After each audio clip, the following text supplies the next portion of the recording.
Depuis l'arrivée de la délégation parisienne au sein du Palais des Papes d'Avignon, un hiver était passé et une décision avait été prise. La ménagerie religieuse, tout droit venue du Paris moderne, avait quelque peu chamboulé les très sérieux ecclésiastiques de toute l'Europe réunis pour le concile. Courageusement, les Parisiens avaient pris le parti d'assumer ce qu'ils étaient vraiment aux yeux des médiévaux, une société multireligieuse, majoritairement catholique et de plus en plus pratiquante depuis la vibration. À Paris, en effet, les églises, temples et mosquées étaient à nouveau remplies. Les citadins, autrefois trop pressés pour prendre le temps d'aller à la messe, cherchaient maintenant des réponses spirituelles au traumatisme qu'avait laissé la vibration. En assumant la variété des religions composant le Paris moderne, la délégation voulait également dissiper toute ambiguïté. Cacher cet état de fait était impossible, et sur le long terme aurait sûrement eu des conséquences bien plus néfastes.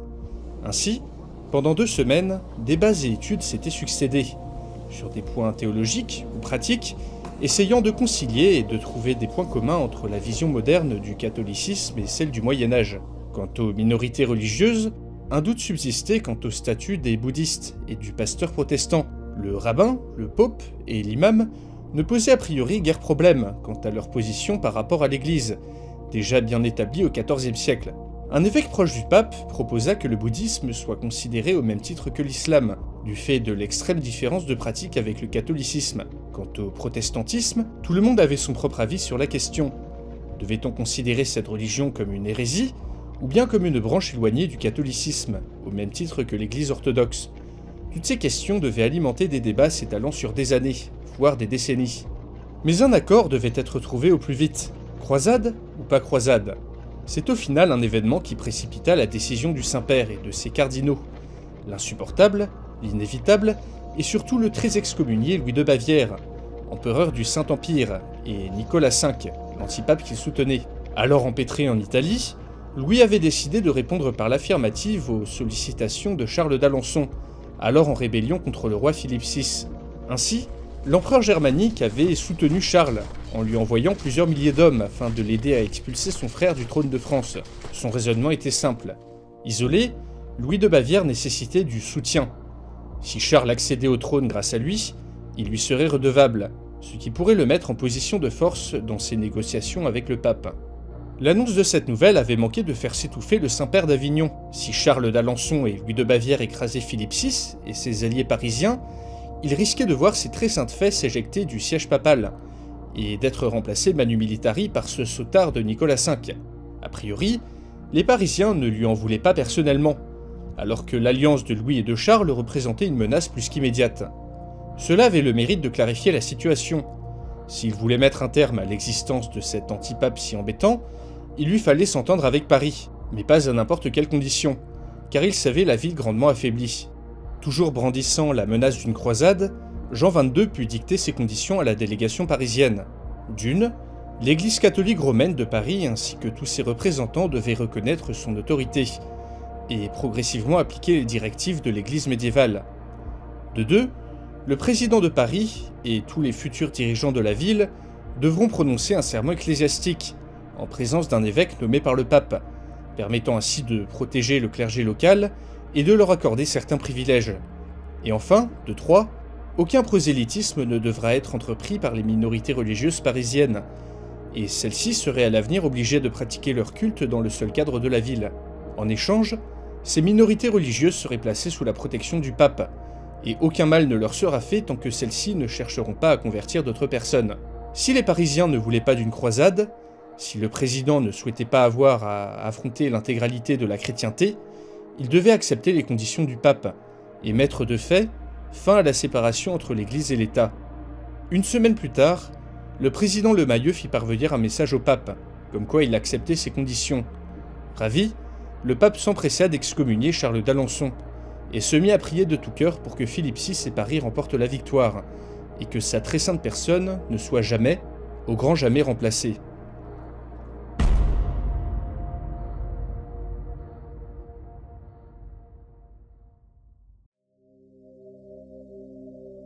Le charnier était immense, et couvrait la plus grande partie de la rue menant aux ruines fumantes de la grande mosquée. Les cadavres, parisiens comme médiévaux, s'accumulaient çà et là, alors que dans l'atmosphère, des odeurs de putréfaction se faisaient plus présentes jour après jour. Marchant seul, au milieu du champ de bataille, le président Jean-Marc Lemayeux se sentait pénétré d'une intense plénitude. Il se sentait à sa place, au milieu des morts, et le lourd silence qui régnait dans cet endroit l'apaisait. À chacun de ses pas, les cadavres mutilés qui jonchaient les trottoirs lui semblaient plus rassurés d'être enfin en paix, de ne plus avoir à assumer les 1000 décisions et échecs qui parsemaient leur vie. Jean-Marc les enviait profondément. Arrivé au bout de la rue, il aperçut le corps d'un enfant médiéval, abattu d'une balle au milieu du front, qui le regardait de ses yeux interrogateurs. Bien que mort, l'enfant lui parla. « Pourquoi » demandait-il. « Pourquoi m'avoir tué ?» Jean-Marc ne sut que lui répondre. Il avait peur. Il était seul. Mais les Parisiens, ce peuple ingrat, n'avaient que lui pour les protéger. Au loin, une voix l'appelait. Une voix lointaine, si lointaine, qui le ramena soudain à la réalité. « Monsieur le Président !»« Monsieur le Président ? Vous allez bien ?» Jean-Marc ouvrit les yeux et quitta les rues pleines de cadavres qui hantaient ses pensées depuis des mois. À la table du Conseil, ses ministres le fixaient tous avec appréhension. D'un coup, l'énorme poids des responsabilités s'abattit sur ses épaules. « Je vais bien », répondit-il. Mensonge. Ses rêves éveillés étaient de plus en plus fréquents, ce qui inquiétait tout son entourage. Dehors, les lointains échos d'une manifestation arrivèrent jusqu'à ses oreilles. Le peuple parisien, après l'entrée et le massacre des pèlerins dans la ville, ainsi que l'échec de l'expédition en Flandre et la mort des commandos, était furieux. Même si la motion de censure devant le Démètre avait été rejetée in extremis par ses fidèles, Jean-Marc savait très bien que tout le monde voulait le voir partir. Tous doutaient de ses décisions. La preuve étant qu'il avait dû faire face à une fronde de son cabinet, alors qu'il s'apprêtait à rejeter les conditions du pape. À contre-cœur, il avait dû accepter l'accord. Ses lâches de conseillers maintenaient qu'il n'était pas en mesure d'affronter l'Europe entière, même avec toutes les technologies du monde. Foutaise, pensait le président, persuadé que Paris était encore en mesure de dicter ses conditions au monde médiéval. Maintenant, quelques heures avant la bataille, Jean-Marc ne savait plus à qui se fier. Alors que tous attendaient qu'il prenne la parole, un messager entra dans la pièce et alla chuchoter un message à son oreille. Jean-Marc se leva. « L'armée de Charles arrive bientôt, dit-il. Je dois partir au QG de campagne rejoindre l'état-major. »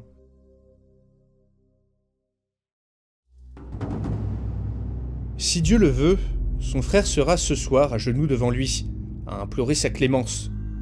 Devant l'oriflamme de Saint-Denis, Philippe VI se prosterna en implorant le Très-Haut de lui accorder la victoire, même si, en son fort intérieur, il n'avait que peu de doute sur l'issue du combat.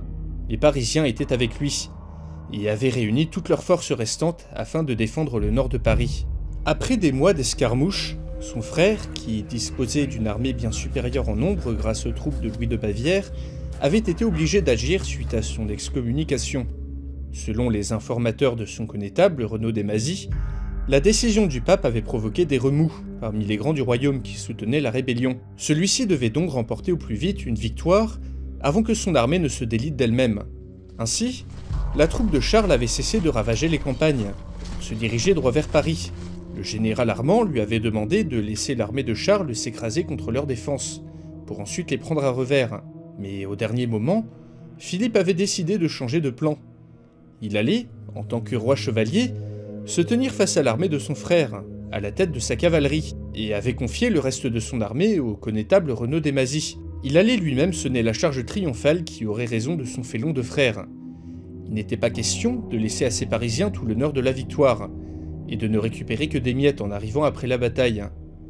Il avait aussi exigé des Parisiens une bataille à la loyale, lorsqu'Armand avait commencé à lui parler d'une autre opération commando pour mettre Charles hors d'état de nuire. Ils se battraient comme le voulait la coutume, face à face, et non pas de manière déloyale. Après avoir promis à sa chère femme qu'il reviendrait sain et sauf, il se tourna vers ses fidèles vassaux, enfin le peu qui lui restait. Les troupes qu'il avait reçues des différents comtes et ducs auraient été sans les Parisiens trop peu nombreuses pour faire face à son frère, il en était bien conscient. L'avenir du royaume se jouait aujourd'hui. Se relevant, il marcha d'un pas preste à côté des barricades parisiennes, faites de tranchées et de sacs de sable, contourna un long tube de fer, puis devant ses hommes, enfourcha son cheval, tira son épée, et en chœur avec ses soldats, hurla de toutes ses forces le cri de guerre du roi de France, avant de partir au triple galop prendre la tête de sa cavalerie.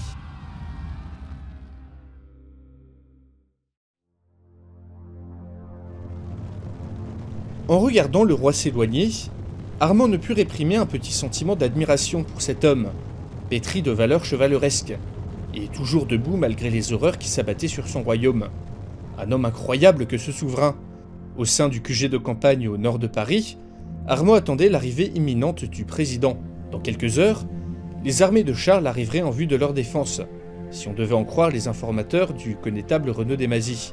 Les routes étant boueuses, et de toute manière impraticables pour des voitures, les reconnaissances avaient dû se faire à l'ancienne, à pied ou à cheval, par des hommes connaissant bien le terrain.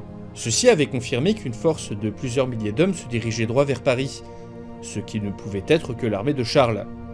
Armand n'avait pas l'habitude de se battre de la sorte. Au Moyen-Âge, il était en effet rare que les deux camps soient capables de situer exactement où se trouvait l'autre. Une difficulté supplémentaire, d'autant plus que la population de la région, échaudée par la famine causée par Paris, n'hésitait pas à donner des informations à Charles d'Alençon. Mais l'ennemi n'avait plus le temps, et le frère du roi devait vaincre au plus vite. Faisant confiance aux éclaireurs du roi, Armand avait décidé avec le président d'établir une défense statique, à l'endroit où, selon toute vraisemblance, l'ennemi devait arriver. Celui-ci, situé au sein d'une plaine entourée de forêts, était le passage le plus pratique et rapide pour attaquer Paris. Si Charles voulait piller la ville, il devrait passer par ici. Armand avait également conscience que l'ennemi était entré en possession de plusieurs armes à feu, mais ne s'inquiétait pas trop quant à leur maniement par des soldats médiévaux totalement inexpérimentés. Ils avaient eux-mêmes préparé quelques surprises, tout droit déterrées des réserves du musée de l'armée. Un superbe canon de 75 avait pu être remis en état de marche, ainsi que plusieurs mortiers et obusiers datant de différentes époques. À Paris, se tenait également prêt le seul hélicoptère ayant survécu à la catastrophe, un modèle civil que l'ajout d'une mitrailleuse M134 Vulcain sur le côté avait converti en modèle militaire.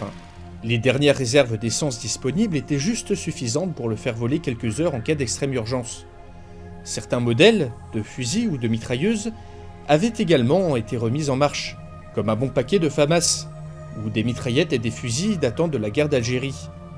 Ce déploiement de force aurait fait rire n'importe quelle armée moderne, mais face aux médiévaux, ces joujoux feraient leur petit effet.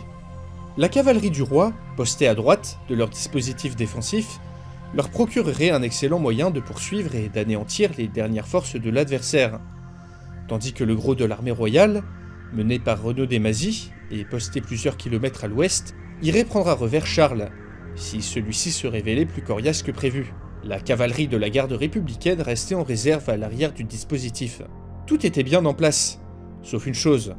Cet idiot de Jean-Marc Lemayeux avait insisté pour que tous les soldats parisiens restent au même endroit, à proximité de la ville, alors qu'Armand souhaitait en envoyer quelques-uns accompagner l'armée de Renaud Desmazis, juste au cas où. Le président, parano comme à son habitude maintenant, n'avait accepté que le déploiement d'une liaison radio, et était persuadé qu'il fallait garder l'intégralité des forces parisiennes ensemble, afin d'éviter les victimes inutiles. La perte du commando en Flandre avait grandement dû jouer dans sa décision. Armand avait néanmoins envoyé quelques hommes de confiance auprès de Renaud Desmazis, officiellement pour protéger la liaison radio, officieusement pour avoir des armes à feu dans le coin si quelque chose tournait mal. La voiture du président arriva avec peine près du QG. Dans la petite plaine qui ferait office de champ de bataille, les oiseaux s'étaient tus, et un pesant silence régnait désormais. 2 jours de marche forcée, ça te crevait n'importe quel homme. Mais à ce rythme infernal, il n'allait pas tarder à atteindre Paris. Une hallebarde en main, son pistolet caché sous sa tunique, Yanis marchait, et marchait encore, noyé dans l'armée de Charles d'Alençon, se dirigeant droit vers la bataille. À ses côtés, l'écorcheur et le noueux se trimballaient avec leur lourd pactage. Après l'arrivée des renforts de Louis de Bavière, il y a de ça plusieurs semaines, les officiers n'avaient cessé de répéter aux mercenaires que le dénouement de la campagne approchait, et que les 20 000 hommes qui composaient la troupe allaient pouvoir piller Paris et ses immenses richesses. Cette perspective était sûrement la seule chose qui retenait encore les mercenaires. En effet, le pillage du nord du royaume s'était révélé peu fructueux. Les villes et villages déjà touchés par l'arrêt du commerce avec Paris étaient aussi pour la plupart victimes de cette épidémie de grippe, qui touchait également de nombreux soldats. Et à part d'obscurs objets parisiens à la valeur discutable, les mercenaires n'avaient pas pu piller grand-chose. Récemment, Yanis et l'écorcheur avaient échappé de justesse à la pendaison. Charles d'Alençon savait que des espions rôdaient dans son camp. et avait fait pendre plusieurs personnes soupçonnées de donner des informations à Philippe VI. Depuis, Yanis et l'écorcheur n'avaient pas pu envoyer de message à Renaud Desmazis, et n'avaient donc pas pu le prévenir du changement de dernière minute concernant le plan. Car depuis plusieurs jours, l'écorcheur, qui connaissait bien la région, marmonnait que le chemin pris par le gros de la troupe n'aboutirait pas exactement au nord de Paris. Tout ça puait un peu, d'autant plus que les armes à feu des commandos parisiens étaient introuvables, malgré leurs recherches. Que préparait donc Charles avec ses fusils d'assaut? Les commandos capturés auraient-ils dévoilé les secrets d'utilisation de ces armes? Dans tous les cas, Yanis avait toujours son pistolet et ses quelques balles auprès de lui, en cas d'extrême urgence. La priorité était d'aider au maximum à la victoire de Philippe VI, pour gagner le pardon du roi, quant à l'assassinat du seigneur de Créteil. Une promesse qui ne reposait que sur le bon vouloir de Renaud Desmazis. Au fond de lui, Yanis ne voulait pas que Paris se fasse détruire. Même si ses actions lui avaient valu d'être chassé de la ville et d'avoir intégré une troupe de bandits médiévaux, il n'oubliait pas d'où il venait. Tout au fond de son cœur, rendu dur comme de la glace par les meurtres et les pillages, il restait attaché à cette ville, et était lassé de cette vie de brigandage.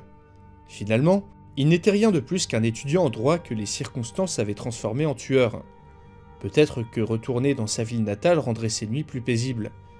Il n'avait qu'une hâte, en finir avec toutes ces horreurs, revenir chez lui, manger à sa faim, dormir. Alors qu'il se perdait en d'intenses réflexions, un officier lui hurla de se préparer au combat. La bataille approchait. Bientôt, son aventure au sein du monde médiéval arriverait à son terme.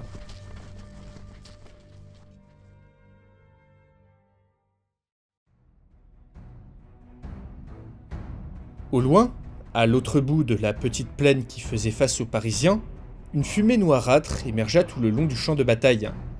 Les soldats, bien à l'abri dans leurs tranchées, attendaient patiemment l'arrivée de l'ennemi. Après quelques minutes, la fumée se fit plus nette. Il semblait que les médiévaux avaient enfin compris que les armes parisiennes n'étaient pas magiques, et disposaient seulement d'une portée et d'une dangerosité accrues. Ainsi, ils tentaient de masquer leur avancée par un écran de fumée, afin d'arriver à une distance qui leur serait plus favorable. Ils apprennent vite, pensa le général, très intelligent de leur part. Mais même si la fumée rendait les tirs de front imprécis, ils pouvaient toujours se servir de l'artillerie. Les éclaireurs qu'il avait postés sur les côtés du champ de bataille lui communiquèrent par radio des coordonnées très précises. Sur un mouvement de bras du général, le canon de 75 se mit à tonner. Au rythme de 20 obus par minute, l'armée de Charles put avoir un aperçu d'une énième et terrifiante technologie moderne. À la fumée des bottes de paille en feu, s'ajoutèrent la fumée des explosions, dirigée toujours plus précisément par les éclaireurs parisiens. L'ennemi était manifestement en panique. Alors que les obus pleuvaient, leurs officiers peinaient à maintenir la cohésion des troupes. Coincés dans des formations bien serrées, des paquets entiers d'hommes partaient en fumée, démembrés, déchiquetés par la force des projectiles. En seulement quelques minutes, une centaine d'hommes avaient été pulvérisés par un seul canon de 75. L'effet psychologique était encore plus important que les pertes. Certains soldats pleuraient, d'autres, les membres arrachés, déchiraient l'air chargé de poudre de leurs hurlements. Malgré tout, le gros de l'armée continuait à avancer, et se rapprochait lentement des défenses parisiennes, juste assez pour arriver à porter des mortiers, pensa le général dans un sourire. À ses côtés, le président Jean-Marc Lemayeux n'en menait pas large devant ce massacre unilatéral. Rivé à sa radio, Armand recevait les mises à jour régulières de ses éclaireurs, dont une qui lui mit la puce à l'oreille. Ils sont moins nombreux, beaucoup moins nombreux que prévu, lui dit un soldat. Merde, pensa Armand. Était-ce une diversion? L'objectif de Charles était Paris, et cet endroit était le chemin le plus rapide pour y arriver depuis le nord. Quand l'évidence se transperça. Dans le plan de base, le roi n'était pas censé se trouver avec eux, mais à la tête de son armée, quelques kilomètres à l'ouest. L'armée que le président avait interdit de défendre en y envoyant des hommes, soi-disant pour économiser les forces. Les mortiers s'étaient mis à tonner, et les soldats disposant des armes à la plus longue portée abattaient un par un les officiers ennemis. En face, la retraite fut sonnée dans le plus grand désordre. Les hommes de Charles laissaient des centaines d'hommes sur le terrain, et n'avaient même pas pu tirer une seule flèche sur les Parisiens. « A-t-on gagné? Est-ce une victoire » demanda le président. Comme pour répondre à cette question, Armand reçut à cet instant une communication venant du militaire qu'il avait détaché auprès de l'Hoste Royal. « Général, nous sommes attaqués » entendit-il, suivi de la voix tonnante de Renaud Desmazis, qu'on entendit dans le combiné hurler sur le militaire et demandait pourquoi l'armée de Charles les attaquait, alors qu'elle était censée se trouver en face des Parisiens. Entendant la voix de son connétable sortir de cette boîte magique, un des soldats du roi, posté à côté du général, enfourcha son cheval pour aller prévenir Philippe VI. Celui-ci, en entendant la nouvelle, jeta un regard mortifère à Armand, avant de foncer avec sa cavalerie au secours de son connétable. La vraie cible de Charles n'avait jamais été Paris, mais l'armée du roi.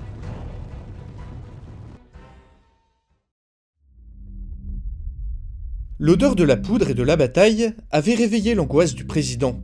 Aux côtés de son général et de l'état-major, Jean-Marc fut aux premières loges pour assister au total retournement de situation. En face de lui, Armand s'activait pour envoyer du renfort à l'armée de Renaud des Mazis, et à empêcher le roi de se faire tuer en lui portant secours. Non, se dit Jean-Marc, le gros de l'attaque est à venir. Je ne laisserai pas Armand dépouiller nos défenses. Je ne supporterai pas un autre massacre de Parisiens. Sa conscience le torturait assez comme ça, et il n'autoriserait pas la mise en danger de ses soldats. Interpellant son général, il lui fit part de sa décision. Aucun renfort ne devait être envoyé au roi et à son connétable. La priorité revenait à la défense de la ville, et il restait persuadé que l'attaque de Renaud n'était qu'une diversion supplémentaire devant les amener à dégarnir leur défense. Un silence de quelques secondes se fit. Son général le fixa droit dans les yeux, puis insista calmement.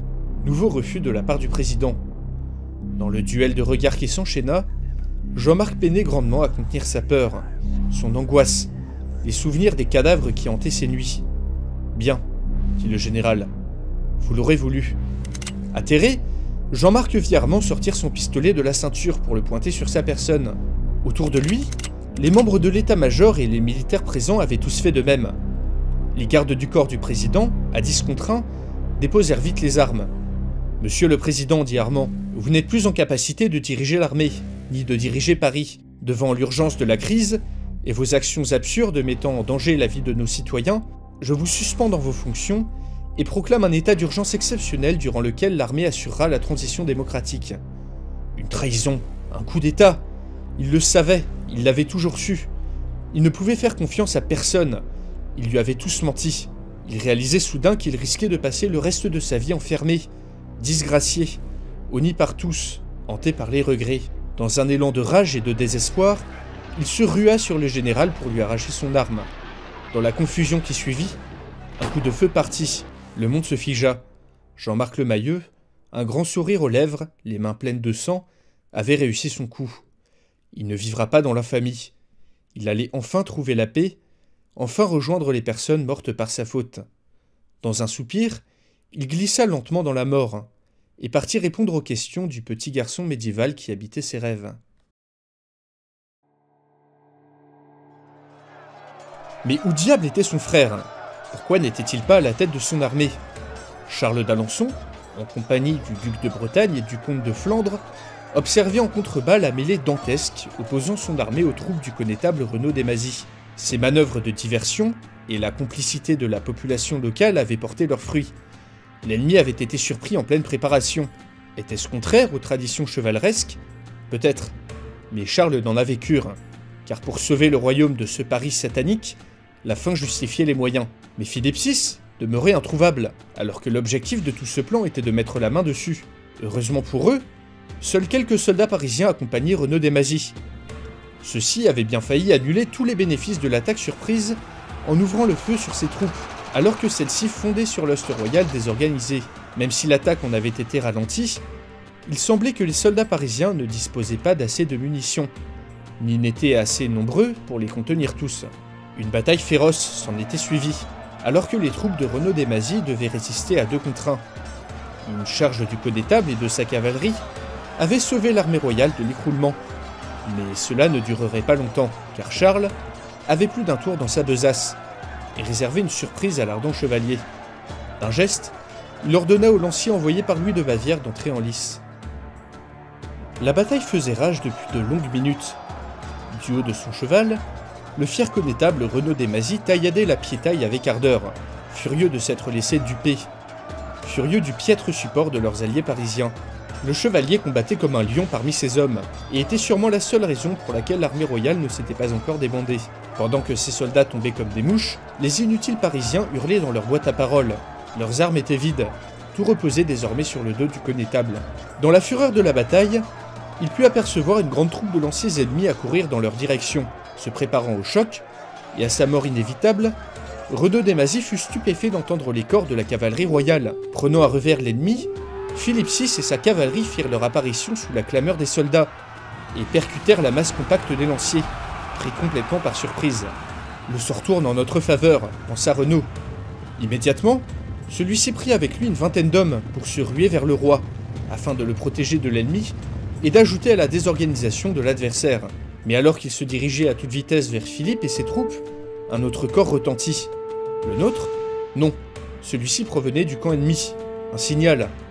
Soudain, les piquets bavarois s'écartèrent pour laisser place à une dizaine d'hommes cachés parmi eux, portant dans leurs mains, à la plus grande horreur du connétable, des canons portatifs parisiens.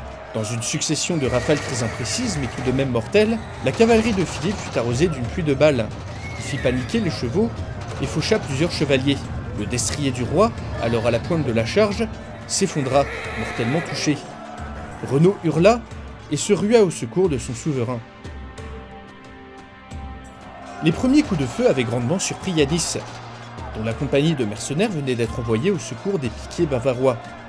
Putain de merde, pensa-t-il. Les commandos prisonniers avaient craché le morceau. Il vit les cavaliers chuter, un par un sous les balles. Même si les médiévaux tiraient plus ou moins n'importe comment, la masse compacte des cavaliers du roi leur offrait tout de même une cible facile. Si Philippe VI meurt, et que Renaud Desmazis perd la bataille, Yanis savait très bien qu'il finirait sa vie pourchassé pour l'assassinat du seigneur de Créteil, en compagnie de l'écorcheur et du noueux. Pas question, se dit-il. Il en avait marre de cette vie, des meurtres, et de sa conscience qui chaque jour le torturait plus. À ses côtés, l'écorcheur lui hurlait de laisser tomber, qu'il était trop tard pour faire quoi que ce soit, et qu'il fallait décamper d'ici au plus vite. Sa seule chance de rédemption était là, devant lui. Et pour une fois, il n'écouterait pas l'écorcheur. Sortant son pistolet de sous sa tunique, il se rua vers les médiévaux porteurs de fusils d'assaut. Et après un sprint homérique de 200 mètres, ouvrit le feu, abattant un des fusiliers et détournant l'attention des autres. Yanis ajouta au chaos en tirant le reste de ses balles, faisant reculer les piquiers manifestement incapables de comprendre d'où sortait un diable pareil. Plus de munitions. Yanis jeta son pistolet à terre, épuisé. Alors que les porteurs de fusils d'assaut le mirent en joue, un hurlement retentit derrière lui, et les canons changèrent immédiatement de cible. Le roi, il faut sauver le roi. Maudissant l'adversaire tout en chargeant, Renaud Desmazis arrivait en vue des ennemis au canon portatif, bien décidé à les pourfendre. L'espace d'un instant, dans l'agitation, dans la confusion de la bataille, il se rendit compte qu'il avait grandement distancé ses hommes. À sa grande surprise, il aperçut devant lui le Parisien qu'il avait croisé lors de sa fuite de Flandre. À sa vue, Renaud hésita une seconde de trop. En face de lui, un éclair suivi d'une détonation retentit. Ouvrant grand les yeux tout en tombant de son cheval, le fier connétable se rendit compte que son armure avait été déchiquetée par une rafale de canon portatif. Chutant brusquement, il put voir, avant de mourir, Yanis le regardait fixement, le visage décomposé, tandis que dans ses oreilles résonnait un étrange bruit de tambour. Y a pas à dire, ça grouillait de monde en contrebas. Il était temps de mettre fin à ce bordel. Armant sa mitrailleuse M134 Vulcain, le maréchal des logis-chefs Christophe hurla au pilote de l'hélicoptère de se fixer en position stationnaire, au-dessus du champ de bataille. Le général leur retransmit directement les indications des militaires au sol. Ils devaient viser en priorité les piquets bavarois, soit la grande masse d'hommes hérissés de lances. Aussitôt dit, aussitôt fait, et dans un bruit monstrueux, les 2000 coups de feu par minute de la mitrailleuse s'abattirent sur les soldats germaniques. Un hélicoptère? Il restait encore des hélicoptères? Abasourdi, Yanis fut incapable de bouger lorsque l'engin volant fit son apparition. À sa droite, l'écorcheur et le noueux lui faisaient signe de le rejoindre. Yanis, mis dans un état second par la fièvre de cette bataille improbable, les fixa sans rien dire et vit ses compagnons d'infortune s'enfuir en courant. Derrière lui, les médiévaux fixaient tous l'hélicoptère dans une attente craintive. La bataille semblait suspendue dans le temps. Yanis eut à peine le temps de tourner les talons pour courir, qu'il fut coupé en deux par la première rafale de mitrailleuse.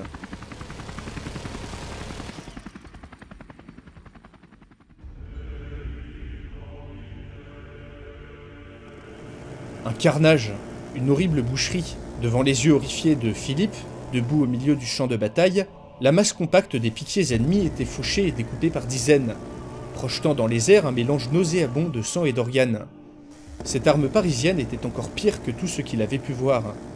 Elle tombait du ciel comme un châtiment divin, comme un éclair impossible à arrêter. L'ennemi n'avait aucune chance, aucune. Au rythme où les têtes tombaient, Charles n'aurait plus d'armée en moins d'une heure. Terrifiés par le massacre des Bavarois, sans nul doute les meilleurs soldats de l'armée de Charles, ces mercenaires se débandaient un par un. Partout, le front s'écroulait, et l'armée royale reprenait le dessus. Le tonnerre se tut enfin. Le nombre de victimes était incalculable. Les piquiers restants étaient tous blessés ou en fuite. On procura un nouveau cheval à Philippe VI. Sa cavalerie était en piètre état, mais il fallait entamer la poursuite, et ne surtout pas laisser son frère s'échapper.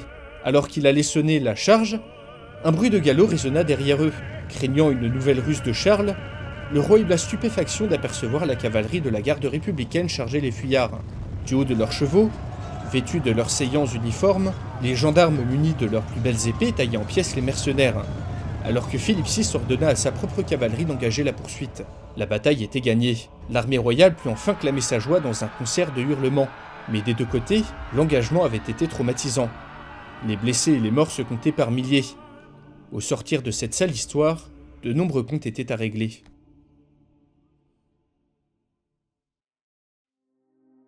Le messager se fit attendre, et la nouvelle qu'il finit par apporter à la cour d'Angleterre ne fut pas des plus réjouissantes. L'armée de Charles d'Alençon s'était faite écraser par une machine volante, et la rébellion avait pris fin dans un immense carnage. Auguste pesta en entendant cela. Paris se révélait plus coriace que prévu. Depuis son séjour au cachot, l'archiviste n'était plus le même homme. Au contact des rudesses du Moyen-Âge, sa haine envers Paris, toujours forte, s'en était néanmoins trouvée amoindrie. Il voyait désormais la ville non plus comme un ennemi à abattre, mais comme un outil qui lui permettrait de réaliser ses ambitions. Des ambitions que partageait désormais Édouard III, dont il était devenu proche conseiller.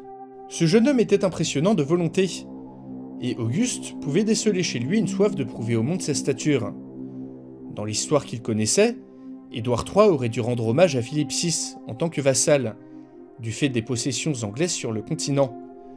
Mais à cause des crises répétées, auxquelles avait dû faire face le royaume de France, aucune demande n'avait pour le moment été engagée en ce sens. Par contre, si un Philippe VI affaibli venait à réclamer l'hommage, Auguste serait certain de convaincre le roi d'Angleterre de n'en rien faire.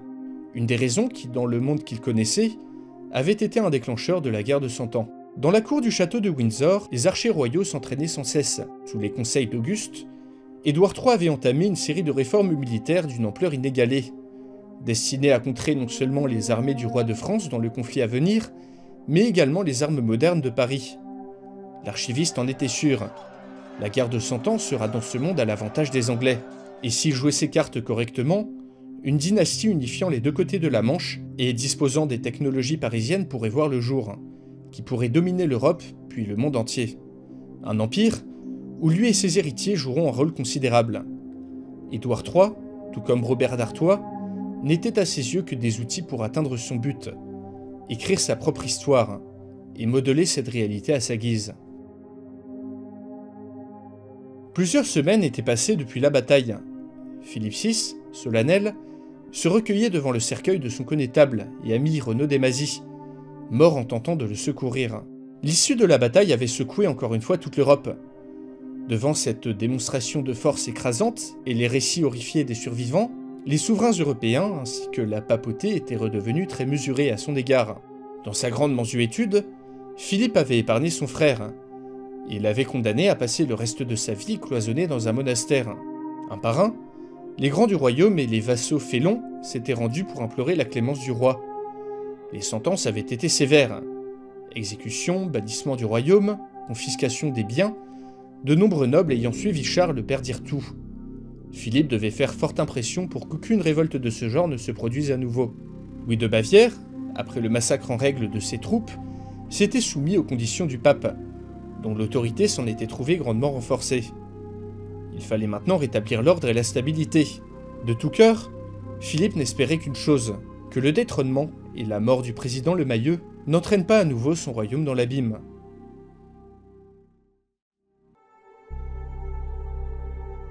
Quelque part au sud de Paris, Antoine Pichard contemplait la fracture très nette entre les bâtiments modernes et le monde médiéval. La vision des immeubles coupés par la vibration était toujours aussi surprenante. Au pied d'une ruine de fast-food, des Parisiens et des médiévaux s'activaient pour donner vie à la fameuse ceinture agricole, qui devait nourrir Paris et ses environs. Les médiévaux apprenaient vite, et la communication auparavant difficile ne représentait plus aujourd'hui la difficulté principale. Mieux encore, avec le retour progressif de l'électricité via les éoliennes, les panneaux solaires ou les dynamos, les scientifiques parisiens, qui n'étaient pas morts ou disparus, avaient réussi à remettre en marche plusieurs ordinateurs, qui servaient grandement. Formules chimiques d'engrais, calculs et mise en place de plans agricoles, gestion de la production, une véritable bénédiction pour la ceinture verte qui devait bientôt entourer Paris, et faire devenir la ville et sa région la plus productive d'Europe. Antoine se doutait vaguement que les ordinateurs servaient également à la planification urbaine, à la gestion des stocks ou aux études scientifiques et historiques en général. Mais seule la Terre lui importait, car il voyait bien qu'après la vibration, après la grande famine, les massacres et les millions de morts, l'avenir s'éclaircissait enfin. Les agriculteurs avaient été surpris de constater qu'à cette période du Moyen-Âge, les terres cultivables manquaient bien avant leur arrivée. Mais la productivité qu'apportaient les techniques modernes faisait plus que compenser. Chaulage, fertilisation, complémentarité élevage-culture, nouveaux instruments, nouvelles variétés de fruits et légumes, moissonneuses à cheval. Sur les parcelles de test, les nouvelles techniques avaient décuplé la productivité des champs par 20 et grandement impressionné les paysans médiévaux, qui maintenant venaient en masse aider les Parisiens à travailler la terre, en échange d'une partie de la récolte. Les pommes de terre avaient vite été adoptées et se diffusaient à grande vitesse aux alentours de Paris. Apparemment, les seigneurs du coin n'étaient pas ravis du changement de situation, et avaient peur de perdre le contrôle de leurs serfs et de leurs manants. Mais il paraissait que des négociations à ce sujet étaient en cours entre Paris et le roi. Le pouvoir politique de la ville était dorénavant contrôlé par l'état-major de l'armée. Conformément à ses promesses, le général Armand de Clary-Chanteau avait entamé une grande consultation pour écrire une constitution et organiser des élections. L'ancienne maire de Paris, Danielle Cousteau, semblait la seule assez qualifiée et assez motivée pour être élue au poste de présidente de la République, en attendant la ratification de la nouvelle constitution. Le ou la nouvelle présidente devra désormais prêter serment sur la Bible, conformément à l'accord passé avec le pape. Le clergé médiéval se faisait de plus en plus présent en ville, disait-on. Une excellente nouvelle pour les royalistes et leur chef, Tanguy Antonèse, qui militait pour une intégration plus poussée du monde médiéval et moderne. Dans leur majorité, les Parisiens étaient conscients qu'il leur fallait s'adapter au monde dans lequel ils se trouvaient. L'Église parisienne, même si rétablie dans ses privilèges, avait de toute façon renoncé à percevoir l'impôt qui leur était échu, faisant de cet accord une chose bien plus acceptable. Petit à petit, les innovations modernes se diffusaient dans le monde médiéval, provoquant de grands chamboulements dans tout le royaume. Selon les rumeurs, des cartes du monde parisiennes auraient même fait leur chemin jusqu'au lointain empire byzantin. D'autres rumeurs tenaces soutenaient que des pêcheurs basques se servaient de ces cartes pour chasser la baleine dans le Grand Nord. À Paris, d'antiques presses avaient été remises en marche. Le magazine Le Parisien avait été déclaré d'utilité publique et nationalisé. Il était désormais la source principale d'information des habitants de la capitale. Mais les innovations diffusées par Paris étaient aussi intellectuelles. L'astronomie, la biologie et les mathématiques modernes étaient étudiées en secret dans de nombreuses universités, malgré les interdits de l'Église. Un médecin parisien s'était apparemment fait une place à Orléans, devenu centre d'une révolution intellectuelle qui secouait tout le royaume. Après une longue période où de génération en génération le mode de vie restait le même, l'arrivée de Paris en 1328 avait marqué un arrêt dans cette continuité. Les changements à venir allaient être monumentaux. Après une bonne journée dans les champs, au contact de la vraie vie, Antoine se sentait revigoré. Dans cette société, les agriculteurs étaient enfin reconnus à leur juste valeur. Même s'il savait qu'il ne ferait jamais le deuil de sa famille, restée au XXIe siècle, il se voyait être heureux au Moyen-Âge, au milieu de gens simples, que la civilisation moderne n'avait pas encore corrompus. Au même moment, dans le village de Leménil-le-Roi, à l'ouest de Paris, un paysan nommé Pierrick s'en était retourné chez lui, et depuis plusieurs semaines, avait enfin réussi à capter l'attention de ses voisins grâce à ses grands discours pleins d'aventures et d'idées nouvelles. Pierrick en était maintenant persuadé, c'étaient les idéaux parisiens, et non plus les objets magiques, qui allaient le sortir de la misère et de l'oppression.